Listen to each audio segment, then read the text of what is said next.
Show you how I set up the gift wrap, which is one of the most powerful positions in MMA and in Jiu-Jitsu. You actually see Gordon Ryan using this position a lot to basically transition to the back. Watch how I set this up. Angle, right? Boom. So that's one of the first things I'll do is I'll basically attack the neck. What that does is it gets him to defend. He starts to lift his arms up to defend just basically a paper cutter on the neck. It's a really, really easy defense, but now his elbows are off the ground. Defend.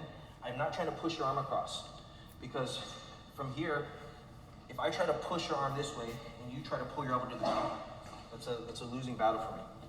So it's not about pushing his arm across, is once he lifts his elbow off the ground, he's not pulling it back down. Okay.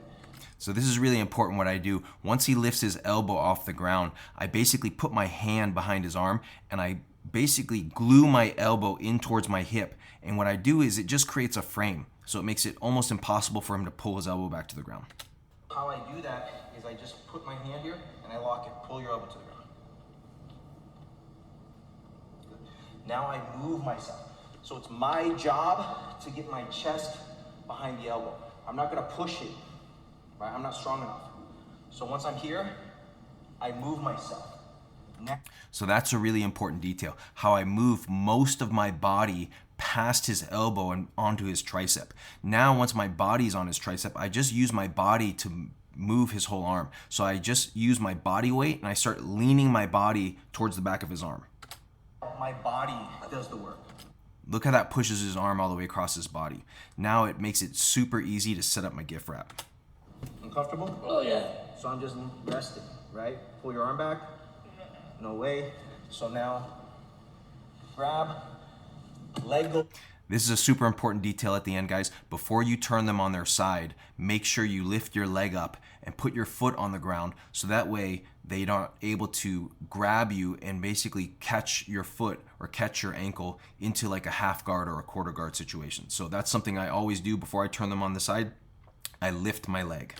Up. Okay, my leg always goes up before I turn him sideways. So I pull and I push to turn him sideways.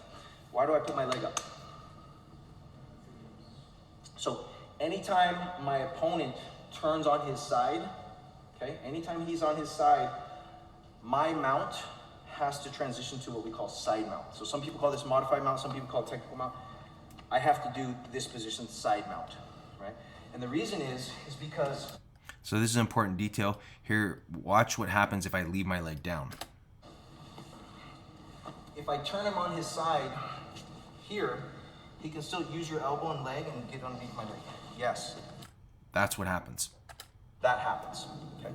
So one thing to know about the mount, in order for me to maintain mount is a very fluid position.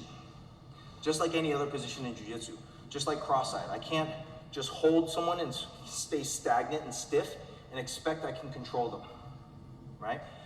I'm constantly adapting to be able to hold and control my opponent, right? Because we know.